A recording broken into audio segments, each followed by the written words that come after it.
코로나 때문에 2달 동안 가정에서 예배 드리느라고 수고하신 성도님들에게 진심으로 감사를 드립니다. 이번 기회를 통해서 예배의 귀중함을 깨닫고 예배를 삶의 최우선 순위에 두는 기회로 삼아서 앞으로 더 살아있는 예배, 참된 예배를 드릴 수 있는 우리 영락의 온 성도들 될 수 있기를 바랍니다. 오늘도 부활주일 예배 드리는 부산 영락의 온 성도들, 특별히 우리 사부 예배 드리는 우리 사교구 성도들에게 부활의 기쁨과 능력이 충만하시기를 주님의 이름으로 축원합니다. 우리가 시장을 살아가면서 가장 가슴 아프고 충격받은 일이 언제였던가요? 생각해 보세요. 지금까지 살아오면서 어떤 데 가장 힘들고 가장 아프고 가장 충격을 받았는가? 보통 사람이 인생을 살아가면서 한 40여 가지의 귀중한 것을 잃어버리면서 살아간답니다. 예를 들어 말하면 가족을 잃어버리기도 하고, 건강을 잃어버리기도 하고, 돈을 잃어버리기도 하고, 명예를 잃어버리기도 하고, 기중품을 잃어버리기도 하는 등 아주 소중한 것 한 40여 가지를 잃어버리면서 살아간다고 이야기하는데, 그 40여 가지를 우리는 다 경험하지 못했지만은 우리가 잃어버린 것 가운데 어떨 때, 무엇을 잃어버렸을 때 가장 우리 마음에 충격과 아픔이 있던가요? 생명을 잃어버렸을 때의 충격이 제일 큽니다. 외국의 통계를 보면 배우자의 사망을 제일 큰 충격으로 받아들입니다. 그래서 그것을 100으로 치면 이혼이 73, 가족의 죽음이 63, 교도소 수감이 63, 질병 53, 이런 통계가 나오는데 우리는 좀 더 달라요.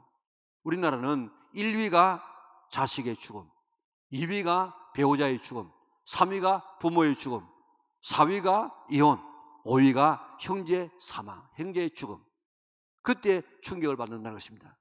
우리에게 제일 큰 충격은 생명을 잃어버릴 때에 자식을 잃어버리고 배우자를 잃어버리고 그리고 부모를 잃어버리고 형제를 잃어버릴 그때가 가장 충격으로 와 닿는다는 것입니다. 그런데 오늘 본문에 죽음을 경험하고 슬픔에 사로잡히는 한 가정이 소개되고 있습니다. 베다니에 살고 있는 나사로의 가정입니다. 이 가정 이미 부모의 죽음을 경험했어요. 그래서 오라버니 나사로가 두 여동생과 함께 살고 있습니다. 오라버니는 오빠일 뿐만 아니라 부모처럼 가정의 가장이요 또한 기둥이었습니다. 나사로가 젊은 나이에 세상을 떠났기 때문에 여동생 마르다와 마리아는 하늘이 무너지는 것 같은 그런 충격을 받았습니다. 예수님과 너무 친해서 예수님께서 예루살렘에 오게 되면 나사로의 집에서 기거했습니다.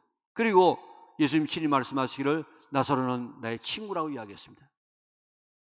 나사로가 병들었을 때도 여동생이 예수님에게 연락해서 오라버니가 지금 병들었으니까 오셔서 고쳐주세요 하는 이런 연락을 받았습니다. 그런데 예수님께서 오시지 않고 나사로는 죽어서 장사를 지내서 죽은 지 나흘이 되었습니다. 그때 예수님께서 오셨어요. 나사로의 가정에는 오라버니를 잃은 두 자매, 그를 위로하기 위해서 온 문상객들, 이웃들이 붐비고 있었지만은 젊은이의 죽음 때문에 온 가정에 탄식과 절망 그리고 이 죽음의 그림자가 드리고 있었습니다. 이러한 가정에 주님 오셔서 죽은 지 나흘 되는 썩어서 냄새가 나고 있는 무덤에 묻혀있는 나사로를 살리셔서 절망을 기쁨과 즐거움으로 넘치게 만들어 주셨고 눈물과 한숨을 감격으로 바꾸어 주셨고 소장집을 잔치집으로 바꾸어 주었습니다. 새로운 소망이 넘치는 집으로 바꾸어 주었습니다. 무엇 때문에요? 나사로의 부활로. 다시 말하면 죽음은 인간에게 가장 큰 하나의 고통이지만은 생명은 가장 하나의 기쁨이 되지 않습니까? 이 가정에 새로운 생명 주셔서 오늘 나사로의 가정에는 활기가 넘치는 기쁨이 넘치는 그런 삶을 살게 되어졌습니다. 예수님은 부활이요 생명이십니다. 예수님은 부활이요 생명인 줄 믿으시기를 바랍니다. 예수님을 모시면 우리의 삶에도 이런 변화가 일어나게 되는 것입니다. 왜냐하면 예수님은 생명이기 때문에, 생명이 가장 깊었기 때문에 예수님을 모시면 장차 우리도 이렇게 부활해서 영생을 얻어서 그 기쁨 속에 우리가 참여하게 될 줄 믿으시기를 바랍니다. 이 부활의 기쁨과 능력이 우리 영락의 온 성도들에게 넘치시기를 주님의 이름으로 축원합니다. 먼저 마르다와 마리아의 신앙을 살펴보십시다. 마르다는 예수님께서 여기 계셨더라면 내 오라버니가 죽지 않았을 것이라고 원망적으로 이야기합니다. 그 능력만 하신 예수님께서 좀 빨리 오시지, 오셔가지고 내 오라버니의 질병을 고쳐주었으면 죽지 않았을 것인데 왜 지금 오셔가지고 이렇게 죽게 만들었습니까? 죽어서 장사 지냈습니다, 이제는 다 끝났습니다 하는 이런 이 자세 아닙니까? 22절에 보니까 그러나 이제라도 무엇이든지 하나님께 구하면 하나님이 주실 줄 압니다. 여기 보면 예수님을 하나님 앞에 기도하면 하나님께서 들어주시는 분으로만 알았어요.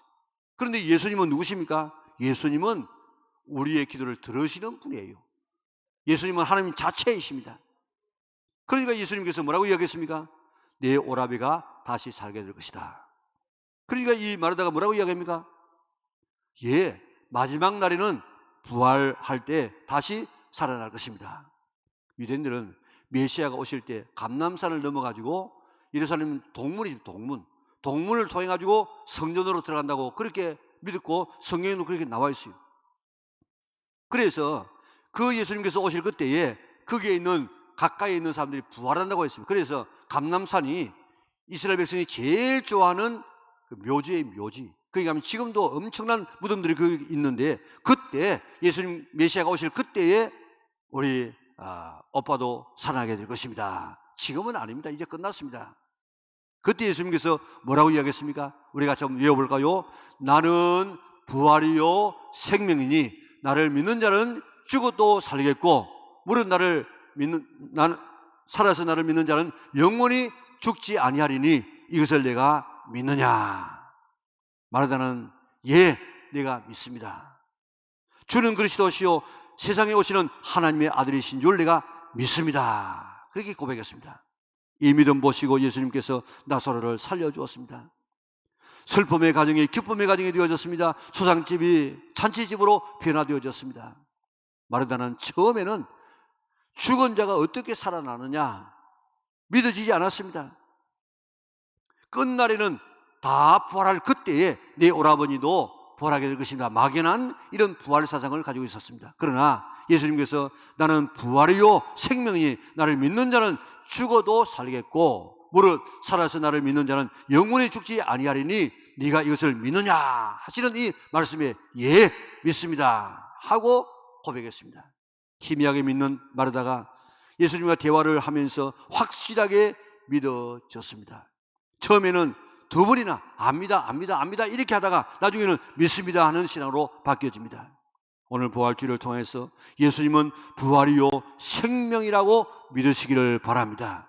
예수님을 믿는 자는 죽어도 살겠고, 무릇 살아서 믿는 자는 영원히 죽지 않는다는 이 말씀을 확실히 그대로 받아들일 수 있기를 바랍니다. 그래서 죽음의 삶이 생명의 삶으로 바뀌어지고, 절망의 삶이 소망과 희망으로 바뀌어지고, 눈물과 한숨의 삶이 기쁨으로 바뀌어지고, 소상집이 자취집으로 바뀌어지는 놀라운 삶을 경험하는 성도들 될 수 있기를 바랍니다.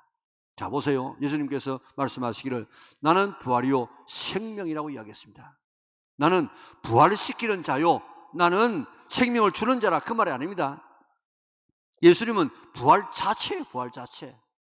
그렇기 때문에 부활 자체이기 때문에 예수님께 붙어있는 사람도 다시 부활한다는 것입니다. 예수님은 생명을 주실 뿐만 아니라 예수님은 생명 자체예요, 생명 자체. 그 생명 자체에 내가 붙게 되어지면 오늘 우리들도 생명을 얻게 된다는 것입니다. 이것 믿느냐? 오늘 믿으시기를 바랍니다. 그리고 나를 믿는 자는 죽어도 산다 그랬습니다.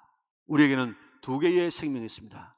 하나는 육체의 생명, 하나는 영적인 생명이 있습니다. 영혼입니다. 이 둘이 붙어 있으면 산 사람이에요. 우리는 지금 다 살아있는 사람이면 우리의 영과 육이 붙어 있기 때문에 지금 살아있는 사람인데, 이 둘이 분리가 되는 것을 죽음이라 그렇게 말합니다. 그래서 우리 몸에서 영이 떠나가면 그게 죽음이에요. 예수님 믿는 사람도 죽습니다. 그런데 예수 믿는 사람은 죽어도 다시 삽니다. 왜 그렇습니까? 사는 것이 뭐라고 얘기했습니까? 붙는 것이에요. 분리되는 것이, 영과 육의 이 분리되는 것이 죽음이라고 하면 만나면 사는 것 아니겠습니까? 우리가 살다가 죽지만은 영과 육이 분리되지만은 육은 땅에서 잠자고 영은 하나님께서 데리고 가십니다. 마지막 날 예수님께서 호령과 천사장의 소리와 하나님의 나팔로 친히 이 땅에 강림하실 때에 데리고 가시던 그 영을 예수님께서 데리고 오셔가지고 우리의 육체 속에다가 영혼을 불어넣게 되어져서 우리 육체와 영이 만나게 되어지면 그때 우리가 다시 부활하게 되는 것입니다.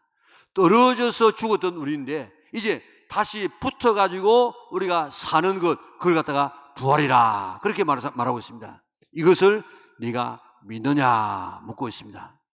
이건 믿어지십니까? 우리가 앞으로 우리가 죽어서 우리가 땅에 묻히지만은 그러나 예수님께서 그 영혼을 데리고 와서 우리 육체 속에 불어넣으면은 만나면 다시 우리가 부활하여서 새 생명 영생을 얻게 될 것이다. 이거 믿어지십니까? 이거 믿어요. 이게 얼마나 놀라운 축복인지 모릅니다. 뿐만 아니라 무릇 살아서 나를 믿는 자는 영원히 죽지 아니한다고 이야기했습니다. 살아서 예수 믿으면 육체는 죽어요. 잠듭니다. 오늘 본문에도 죽는다 하지 잠든다 그러는데 그 영은 계속해서 살고 있어요. 그러다가 그 살아있는 영을 다시금 우리 속에 넣기 때문에 그 영은 계속해서 사는 것입니다. 예수님 말씀하시기를 다시 한번 읽어볼까요? 나는 부활이요 생명이니 나를 믿는 자는 죽어도 살겠고 무릇 살아서 나를 믿는 자는 영원히 죽지 아니하리니 이것을 내가 믿느냐. 여러분 믿어지십니까? 확실히 믿으시기를 바랍니다. 이것이 내가 한 말이 사실이다 하는 증거로 나사로를 살려주셨어요. 그리고 예수님의 말씀은 한 말씀도 1.1핵도 틀린 것이 없어요. 말씀하시고 나사로를 살려주어서 예수님은 정말 부활이고 생명이구나 하는 사실을 보여주었습니다. 죽어 나흘이 되어 썩어가는 것을 부활시켰습니다. 내가 한 말이 맞다. 그리고 예수님 자신의 부활을 암시하고 있는데 이 나사로가 부활되고 난 다음에 얼마 안 되어서 바로 예수님께서 십자가에 죽으시고 부활하십니다. 예수님의 부활은 기독교의 기초요 기둥입니다. 부활이 없는 기독교는 존재할 수가 없습니다. 부활신앙은 모든 신앙의 핵심이에요, 핵심. 예를 들어 말하면 우리가 피자를 먹을 때 보면 피자 8조각을 지금 있지 않습니까? 그쪽 해가지고 뭐 예수님은 하나님의 아들이시다, 또 뭐 예수님은 뭐 이렇게 십자가에 죽으셨다, 이렇게 해가지고 8조각으로 우리가 믿는 것이 아니고 그 가운데 전체가 다 뭔가 부활신앙이에요. 부활신앙을 안 믿으면 다른 신앙도 아무것도 안 됩니다. 오늘 이 부활신앙을 확실히 가지는 성도들 되시기를 바랍니다. 지금까지 부활 2000년 동안 이 부활을 부정해 보려고 온갖 사탄의 앞잡이들이 노력해 보았지만은 부정할 수가 없었습니다. 왜냐하면 예수님의 부활은 가장 확실한 역사적인 사건이었기 때문에 그렇습니다. 여러분들도 예수님의 역사적인 부활을 믿으시기를 바랍니다. 그리고 예수님께서 살아계셔서 지금도 부활의 능력을 나타내시고 있음을 믿으시기를 바랍니다. 예수님께서 나사로의 돌문을 여시고 죽은 자를 살아 나오게 하신 것처럼 부활하신 예수님을 만나면 닫혀진 삶의 문들이 다 열려지는 줄 믿으시기를 바랍니다. 물질의 문이 닫혔습니까? 예수님 만나면 열려져요. 건강의 문이 닫혔습니까? 자녀의 양육의 문이 닫혔습니까? 성공의 문이 닫혔습니까? 오늘 돌문을 여시는 예수님을 만나면 우리의 문이 열려집니다. 하늘 문이 닫혔습니까? 기쁨의 문이 닫혔습니까? 소망의 문이 닫혔습니까? 생명의 문이 닫혔습니까? 부활의 주님을 믿으면 우리 주님께서 닫혔던 모든 문들을 활짝 열어주신 줄 믿으시기를 바랍니다. 기쁨과 소망의 삶을 살아갈 수 있습니다. 이번 부활 주일에 부활의 주님을 만나서 인생을 바꾸는 기회로 삼을 수 있기를 바랍니다. 왜 신앙생활을 하는데 삶이 안 바뀌어지느냐? 부활신앙이 없기 때문에 그렇습니다. 제자들의 삶이 하루아침에 확 바뀐 이유는 부활하신 주님을 만났기 때문입니다. 부활신앙만 가지면 우리의 삶이 확 한순간에 바뀌는 줄 믿으시기를 바랍니다. 아브라함이 어떻게 아들까지 번제로 바칠 수가 있었겠습니까? 이삭을 바치라. 이 명령은 도저히 순종할 수 없는 명령이었습니다. 왜냐하면 이삭을 통하여서 바닷가의 모래처럼 하늘의 별과 같은 그런 자손을 주신다 그랬는데, 장가도 가기 전에, 씨도 남기기 전에 그것 잡아서 번제로 태워서 바치라. 이게요, 마귀의 소리지 하나님의 소리겠습니까? 그런데 아무리 생각해봐도 이런 마귀의 소리가 아니고 하나님의 명령이라. 그가 어떻게 해서 이삭을 바칠 수가 있었습니까? 히브리서 11장 19절에 보니까 아브라함은 하나님이 능히 이삭을 죽은 자 가운데서 다시 살리실 줄로 생각한지라. 내가 지금 이삭을 죽였어, 각을 떴어, 그걸 갖다가 장작불에 올려서 불을 붙여서 태워가지고 그 죄를 다 모리아 산정에 불어오는 바람에 흩어버린다고 할지라도 하나님은 다시 그 죄를 모아가지고 올라올 때와 똑같은 이삭으로 만들어 주실 것이다 하는 이런 믿음이 있었기 때문에 그는 하나님 앞에 번제로 드릴 수 있습니다. 다시 말하면 부활신앙, 이것 때문에 그는 아들까지 바치라고 하는 하나님의 말씀에 순종할 수 있고 아들도 드릴 수가 있었습니다. 그때 이제야 네가 나를 경외하는 줄 안다고 신앙에 합격하는 그런 서른을 받지 않았습니까? 부활신앙만이 하나님 말씀에 순종할 수 있고 하나님 앞에 드릴 수 있고 인정받는 신앙이 될 수 있습니다. 나는 부활이요 생명이니 나를 믿는 자는 죽어도 살겠고 살아서 나를 믿는 자는 영원히 죽지 아니하리라는 이 말씀을 내가 믿느냐? 여러분은 예수님이 부활하시고 정말 생명이신 주님을 믿습니까? 예수님은 역사적으로 부활했다는 사실을 믿습니까? 나도 예수님을 따라서 부활하실 것을 믿습니까? 머리로 아니고 가슴으로 받아들이는 여러분들 될 수 있기를 바랍니다. 히브리서 11장에 보면요, 참 그 상상할 수 없는 그런 이 믿음 때문에 고난당하는 사람 있지 않습니까? 존 폭스의 순교자 열전을 보면요, 사람이 사람을 어떻게 이렇게 고문할 수 있을까 할 만큼 정말 견딜 수 없는 그런 이 몸을 찢어내는 그런 이 고통을 줍니다. 우리나라의 주기철 목사님도 6년 동안 옥고를 치르고 결국 순교당하지 않았습니까? 주 목사님의 설교 가운데 나의 오종의 기도라는 설교가 있습니다. 그 두 번째 제목이 장기간의 고난을 견디게 하옵소서 하는 그런 이 말씀인데, 주님 위하여 오는 고난을 내가 피하였다가 이 다음 내 무슨 낯으로 주님을 대하오리까? 주님을 위하여서 옥에 갇히는 것을 내가 피하였다가 이 다음 주님이 너는 내 이름으로 평안하고 즐거움을 다 받아 누리고 고난의 자는 어찌하고 왔느냐고 물으시면 나는 무슨 말로 대답하오리까? 주님 위하여 오는 십자가를 내가 피하였다가 이 다음 주님이 너는 내가 준 유일한 유산인 고난의 십자가를 어찌하고 왔느냐고 물으시면 나는 무슨 말로 대답하리요? 하고 절규하고 있습니다. 어떻게 그 초대교회 성도들이 그 견딜 수 없는 고난을 이길 수 있었습니까? 어떻게 주기철 목사님을 위시한 신앙의 선배들이 그 혹독한 고난을 이겨낼 수 있었습니까? 부활신앙. 내가 지금 여기에서 죽어도 나는 부활한다, 다시 산다, 그리고 하나님 앞에서 하나님을 만난다. 이 신앙이 고난을 이기게 했습니다. 헌신하게 만들었습니다. 순종하게 했습니다. 내가 왜 예수님을 믿는데 삶이 안 변하느냐? 왜 순종하지 못하느냐? 왜 헌신이 안 되지느냐? 부활신앙이 없기 때문에 그렇습니다. 부활신앙이 없는 것은 신앙의 몇 분의 1이 없는 것이 아니고 전체가 없는 것입니다. 나는 부활이요 생명이니 나를 믿는 자는 죽어도 살겠고 무릇 살아서 나를 믿는 자는 영원히 죽지 아니하리니 이것을 내가 믿느냐? 여러분들은 믿습니까? 믿어지십니까? 예수님은 부활이요 생명 자체라고 믿어야 됩니다. 예수님은 역사적으로 부활하신 예수님을 믿어야 됩니다. 우리도 예수님을 따라서 부활할 것을 믿어야 됩니다. 그리고 지금도 부활의 능력으로 죽음 같은 우리의 삶에, 슬픔 있는 삶에, 어둠 있는 우리의 삶에 참 생명을 주시는 주님이신 줄 믿으시기를 바랍니다. 예수님 믿어서 영생 얻으시기 바랍니다. 죽음이 최고의 이런 고통이고 아픔인 것처럼 생명은, 영생은 최고의 기쁨이요 축복이 되어집니다. 그렇기 때문에 예수님 때문에 생명을 얻기 때문에 우리가 오늘도 기뻐하게 된 것입니다. 이 땅에서도 부활을 믿는 사람답게 변화된 삶을 사시기를 바랍니다. 하나님 나라에 소망을 두고 살아가는 성도들 되어서 오늘도 이 땅에 살아갈 때에 우리가 능력의 삶을, 기쁨의 삶을, 초상집이 아니라 잔치집 같은 이런 삶을 살아갈 수 있기를 바랍니다. 왜요? 주님 오시는 그날 그 영광에 우리가 동참할 것이고 그 영광을 우리가 보게 될 것이기 때문에 우리 그 영광에 다 동참해서 주님 오실 때 할렐루야 주 예수의 오시옵소서 하고 주님을 맞이해서 영원한 생명에 들어가는 기쁨을 누리는 우리 영락의 온 성도들 될 수 있기를 주님의 이름으로 축원합니다.